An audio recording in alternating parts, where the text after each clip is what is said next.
Hi, everyone, and welcome back to the Growth Frequency. I'm joined by Jennifer Hawkins. Jennifer's work is redefining what it means to scale leadership at every level. Let's dive in. Hi, Jennifer. Hi, Laura. I'm really So excited nice. to be here. Thank you for having me today. Thank you for joining us. So, can you share a bit about the story behind Launch Performance?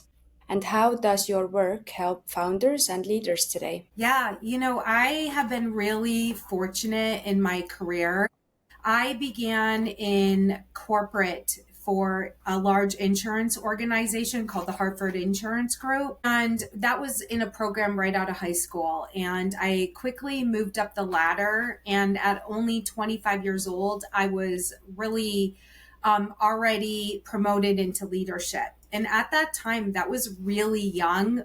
Most people around me were much older than me. And the Hartford excelled at pouring into their leaders with a lot of training. They were known as the training capital for insurance. And so I received millions of dollars in just training and leadership skills and coaching and development skills that most leaders will never see in their careers. And so that was being at the right place at the right time and the right place to be promoted into. And within a year, I was ranked at the top of the charts for supervisors. So I took all of that training, all that coaching, everything that I received to heart. I applied it all and I scaled right to the top. And that was with trainees. So here I am, brand new. I'm only 25. I have a team of trainees and right away we're in a brand new sales. Sales was new to the region, and I scaled to the top in that. And so that's when I started to understand that on top of the training, I had a gift in it as well, if you will. And within about 16 to 18 months, I was actually recruited by Travelers Insurance to do a startup organization that they had going on that was in conjunction with Citi. So Citibank worldwide organization. And so I was recruited up to Spokane to input the infrastructure, really develop those teams, the coaching and development processes, things like that. And again, scaled right up to the top and really did well. And then we had some family crisis. My little brother was in a car accident. He almost died. He had struggled in school. And so I wanted to own Sylvan Learning Centers, which was a tutoring organization. And so just a few months after 9/11, I walked into the center for the Sylvan Learning Center and said, I really don't want to work for you. I want to own it. And they were like, that's great because we're Canadian and America is making it really difficult because of 9/11 for us to do business. And I was like, well, it sounds like we have a win-win. I'm going to be thrilled to take this over for you. And so at that point, I'm still only in my 20s. I'm only 29. So I agreed to stay on with them for a few months, get the training that I needed, and then purchase it. Well, at the time, they wanted a really astronomical amount of money for it. And because of 9/11 and what they have been going through, it didn't perform. As a matter of fact, it was ranked last. It was the worst performing revenue center in America. And so I negotiated that price down to being able to put it on my credit card. And within 18 months, I had it in the top 20%. And I did that for a little over a decade. I helped other organizations with their infrastructure. And in the meantime, I received a call from a potential franchisee who wanted to own my center. I wasn't up for sale. I wasn't looking for that. But my husband just felt like with all the calls that I was getting to help with infrastructure and to sell it, that there could be something to this. Like maybe we should really be selling this. And so we did. And I ended up at the blood center. And keeping in mind, I came up through the ranks in insurance. I didn't know anything about education. I didn't know anything about blood banking. And I certainly wasn't into healthcare, like putting needles in people's arms to draw blood or to process it. So, but there I landed there, and the team was brand new. They had turned over their whole team and their manager. So everyone there in my department didn't really know how to recruit donors. And within 6 months, we were back up to speed. I had applied my techniques, building leaders, really building and growing the team. We were scaling, we were doing really well. And then my son was sick and we couldn't figure out what was wrong with him. And it turned out that the medical director at the Sylvan Learning Center, at the blood bank, figured out for us that he had leukemia, which is a blood cancer. So all that time I couldn't figure out why I needed to sell my Sylvans, because I loved what I was doing, working with kids and that mission work. But here I was 6 months into this new role at a blood bank, and the first medicine that my son needed for his leukemia was platelets, a blood product. And so I feel like it was meant to be, right? But in that time, I would spend the next 2.5 years living in his hospital room because his leukemia kept him sequestered in the hospital. He would relapse, would need a bone marrow transplant. So my world at the blood bank was very intertwined. But all that time, we were still scaling. We were still outperforming all of my peers across the country. I was accountable for 280,000 square miles. I was accountable for 7 states. I was accountable for over 200 hospitals. I had thousands and thousands of volunteers, multiple departments of employees. And I was doing all of that from our hospital room, and we were still scaling and we were still performing. And that's how strong these programs are. And in that time that I was at the blood bank, a little bit over a decade, I was promoted 4 times and tripled my salary, still going through all of that adversity. And by the way, when I became an executive and took over the whole region, that little pandemic we all had to deal with also got thrown on my lap, and we still did a phenomenal job. And so I'm really, sitting back during that time, thinking about what's next. My whole life was intertwined with my son's illness, my work, and I really was looking to do something a little bit different. It had been a difficult decade, even with all that success, but with my son being so sick. And so I thought it's time to start coaching. It's time to share, these learnings and these abilities that I have, because I was so lucky to have started my leadership career where I was, and it had gifted me so much. And so I wanted to pass that along. And so as a result, last year I left blood banking and ventured on my own to start my organization. And I love what I do, working with, different leaders and really building them up. And I talk about the next generation. As a country, we have really become very top down. Our executives had a lot of pressure for go-to-market speed. They had a lot of pressure for productivity, for being very accurate with the work that people were doing. And as a result, we really had in kind of a model where executives are the strategists and then mid-level leaders and below are execution. With that, we're looking at massive retirements from boomers and Gen Xers that are right around the corner. And I don't think anyone realizes that the Gen X generation is eligible to retire, the oldest of them, in 2 years. And so we're about to have a mass exodus of these folks. And this is really the time where we need to build our middle level leaders to be able to not only execute the plan, but now they got to build it. They have to create it. They have to know what they're doing, and they have to be able to do it across different functions. And so that was where I saw opportunity to take what I do and what I learn and really apply it and help them bridge those gaps. And I think that companies that are proactive right now in doing that are going to be the ones that sustain and do well. And I think the ones that wait for that retirement notice with only 3 to 6 months of a heads up are going to be in trouble because unfortunately you can't build that knowledge, that skill, that expertise at the executive level, in only 3 to 6 months. There's just too much to learn. So that's kind of it. That's my origin story. That's a crazy story. It is. I agree with you.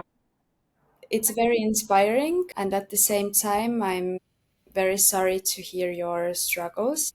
Thank I'm you. a mom as well, so it's difficult to hear those type of stories Yeah, in thank you. general. What does a typical day or week look like for you today? That's part of what I love because it's varied, right? No day looks the same. So this week I have coaching sessions, I have workshops, I have podcasts, I'm on a panel review for a college. There's no 2 days that are alike. I also am an ambassador for a major networking organization we have locally. So tomorrow I'm doing an all-day event with them.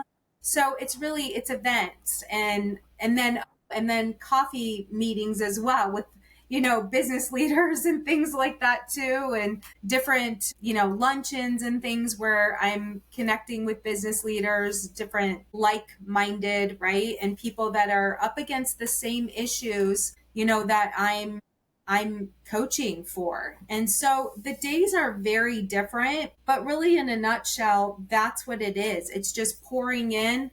I have a lot of nonprofit work that I like to do that fills my bucket. I'm always all about working for the mission.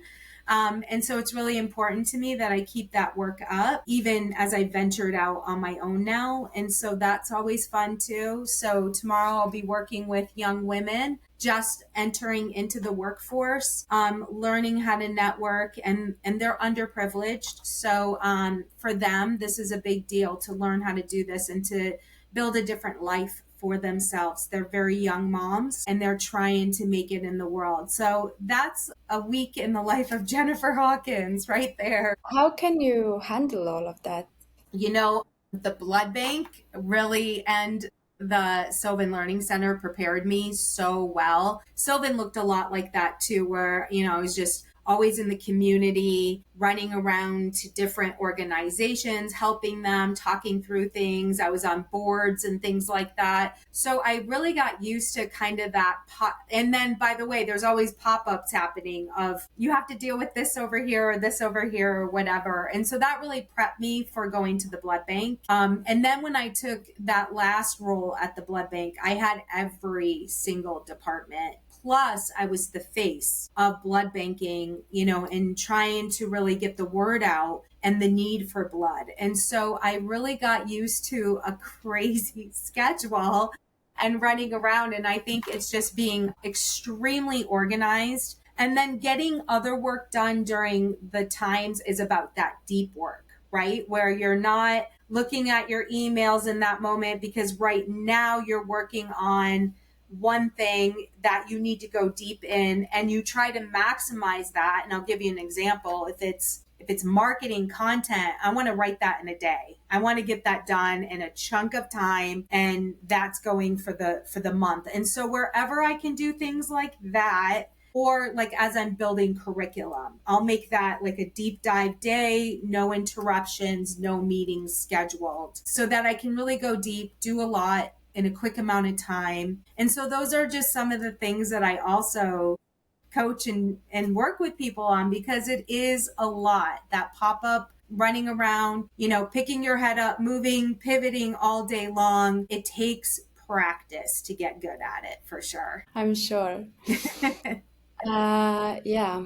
What major shifts are you seeing in how founders approach scaling their companies today? I think that the ones that really understand their industry well are the ones that do well, and they build leaders around them. If you want that kind of success, the success that I opened with, that we spoke about just a little bit ago, you need to be building leaders around you, and you need to lean into subject matter experts within your organization. And those are the people that really know the work intimately, are excellent at what they do, and you lean into them and you bring their expertise forward.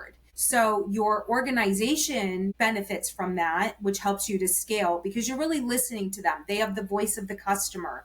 They understand what's happening in the industry. They understand the obstacles and what's keeping you stuck and that sort of thing. And so when you listen to them and when you leverage their expertise to build folks around them. So every single one of your team members has an expertise. They have a skill. There's something about them that they just rock at, right? And you want to figure out what that is. Always be looking for the diamonds in the rough. They're the ones that probably have the most expertise in an area and they don't brag about it. And then you want to bring that, call that forward, announce that with the team, have them share out their expertise, have them mentor and coach and work with you. And then also deep dive and listen for what are we missing? How can we grow? What are you seeing? What are your customers asking you for? How can we be better, more efficient, right? And all of those things. So I think that the founders who lean in to their people are the ones that outperform everyone else. And so actually, I believe that those executives that have kind of been staying at the top with their strategy, as they have to lead in lower and really get more and more levels to have the strategy expertise, they're going to do better than they've been doing all along. That's my belief and that's my prediction for the future. Yeah, I've seen many founders who are actually the main obstacle Mm-hmm. in their business success Mm-hmm. when they're not ready to give up the control or just for the company to grow, then it's quite difficult to make them see that part. Yes. I think that the fear, right? Because everything is on the line when you're the founder. All your money is tied up, everything that you've been working so hard for so long, all the hours, all the everything. It's your vision, it's your baby. So I almost liken it to a brand new mom who's like, nobody's touching my baby, right? You're gonna ruin my baby.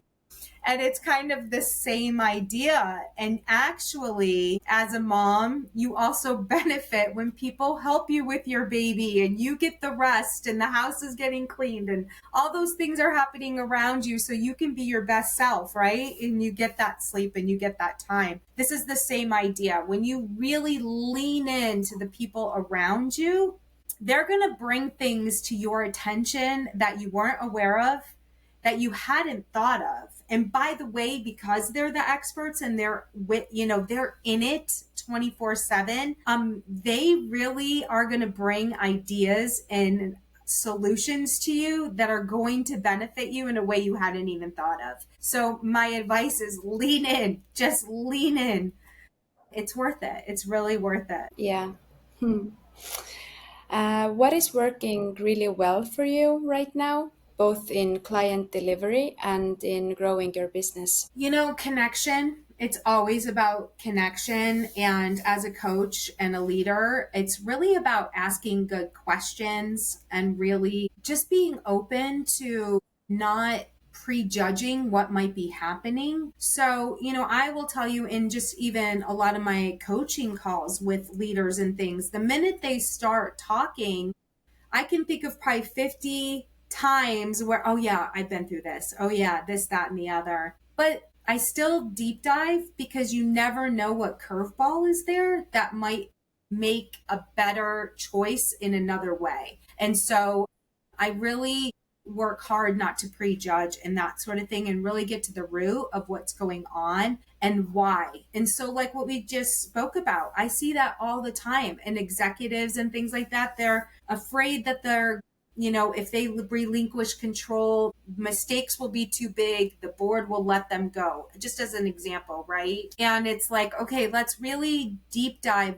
Where is that fear coming from? What's driving that, first of all? And then what are really the issues that are happening? And what are the best solutions, right? And so I believe that my ability to ask questions, my ability to really dive in and everything that I've been through you think about all the varied, industry, and in blood banking, I had every department. And so healthcare, all of that. I mean, there's really not much I don't have it some sort of level of authority in.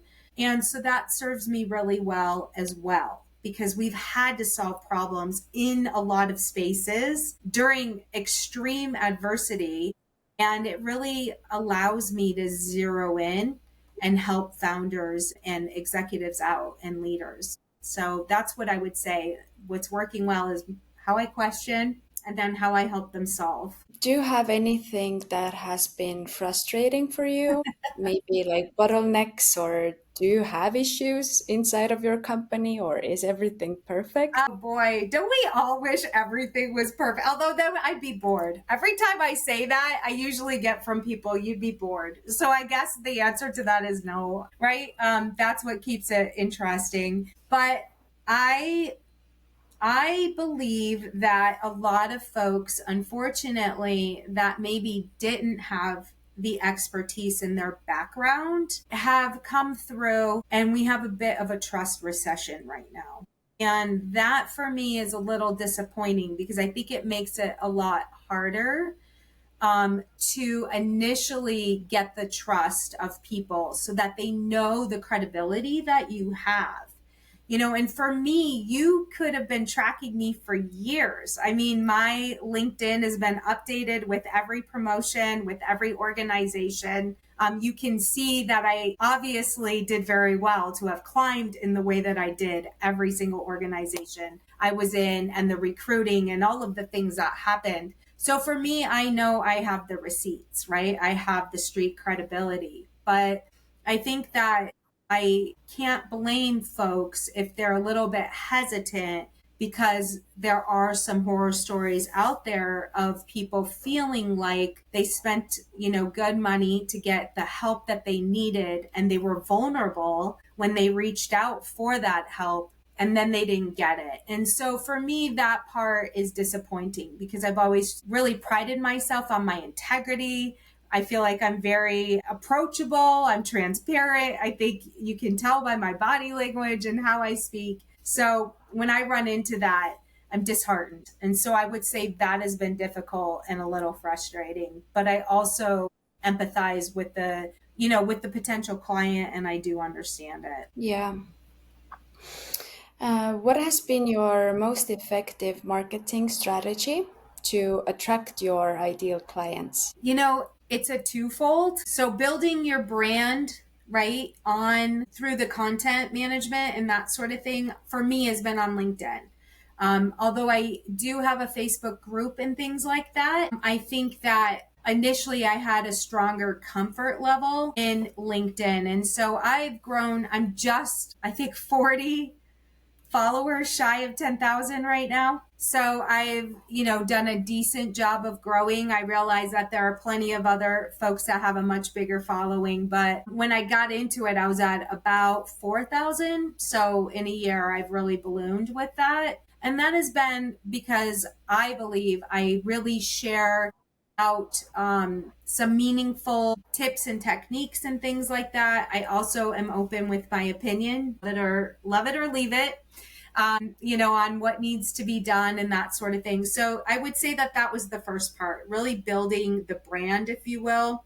really allowing people to see me or see into me, if you will, as a leader, as a person, and then getting into the community in the way that I do, where I'm attending so many different things. I'm in a lot of places with networking groups, with the colleges, with nonprofits, with coffee meetings, with all kinds of different activities and things like that. And I will frequently I've been following you. I loved XYZ, how you spoke about that. I totally agree with that, or that sort of thing. And then my family hears it too, which also lets me know that people are watching and it's working. But usually that landing the client happens on a call, somehow either one-to-one on a call or in the community and that sort of thing. That's sort of where you build that relationship a little better.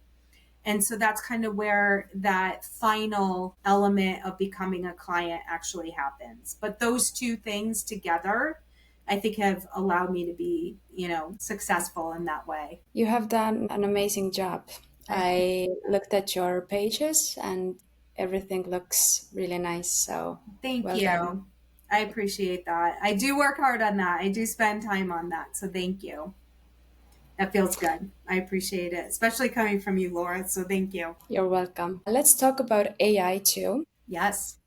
What role do you think AI could or should play in coaching and consulting? I think that AI can answer some questions. I think you can put some specific info, and it's as good as the prompt. So there's the difficulty, right? You have to ensure that the prompt you're loading is going to really hit the mark for what you need to know. But I do believe that you can get some information, absolutely, right? Some of the techniques, even that I'm going to review with people. We talked about how I deep dive my work and I chunk it out so that I can be in all these different places. You can ask AI that question. It will give you that as a technique. Absolutely. So I believe that you can get information at a higher level. You can get the what would work. What I think can be very difficult without a coach. And so the flip side of that is,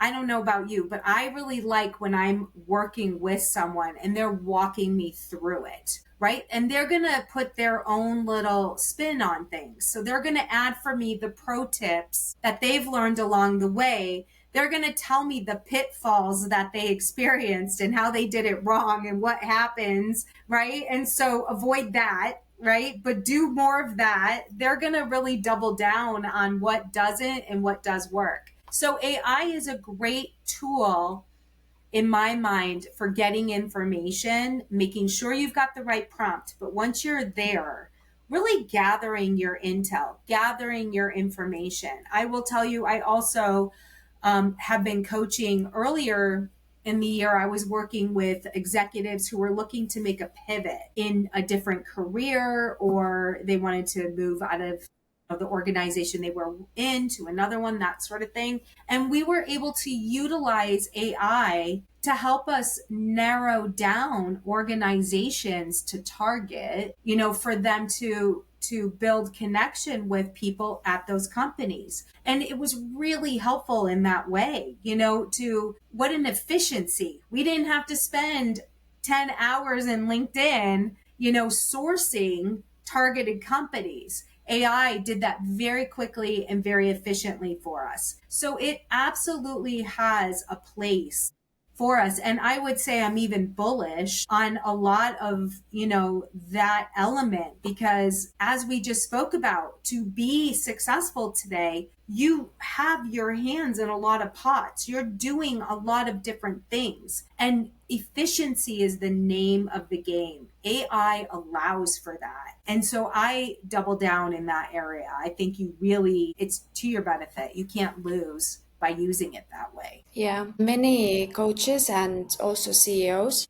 have said that AI is fantastic, Mm-hmm. but we cannot replace the human touch or the human experience, like you mentioned. So, yeah. Yeah, yeah. And I definitely see that even when I'm writing, right? It makes mistakes. So I will put in there, you heard my origin story. My claim to fame is that I was at the right place at the right time. I received training at 25 that other leaders will never see. That is the foundation for my success. I was so lucky for that. I will ask AI to help me write something and it'll say that I never received the training and I made everything up and even though I've asked it, commit to memory, make sure, right, this is how you handle my bio, it still will go back and revert back to that, right? So theoretically, humans, we know how to look for certain things. We know how to plug and play, and AI forgets things or it will add things that just aren't true and that sort of thing. So from that perspective, you just need the human element to double check and make sure that what you're putting in there and what you're extracting is accurate. But again, the value of AI is 100% there. And I think it's evolving. I think that we're going to continue to see it just get better and better and stronger and stronger. So I'm absolutely a proponent of it. Learn it. Commit to spending time in AI every single day. That's my answer to everyone. Learn it. Yes. Okay, one last question before we will wrap it up. So, where do you want your company, your business, to be in the next 12 months? 12 months. Well, I am really looking to double my growth with my programs. So right now I do have a lot of one-on-one, so a big focus area. And I love that you asked me that question. I am in the middle of my strategy workshop that I am hosting for folks, because all founders and companies should be doing that, planning for the next year and really figuring out which programs that I have. Am I keeping all of them? Am I enhancing them? Am I leaving them as is? What will that look like? Am I adding to? But really, I'd like to scale those programs a little more and scale back a little bit on the one-on-one. Just flipping what I'm doing a little bit, that would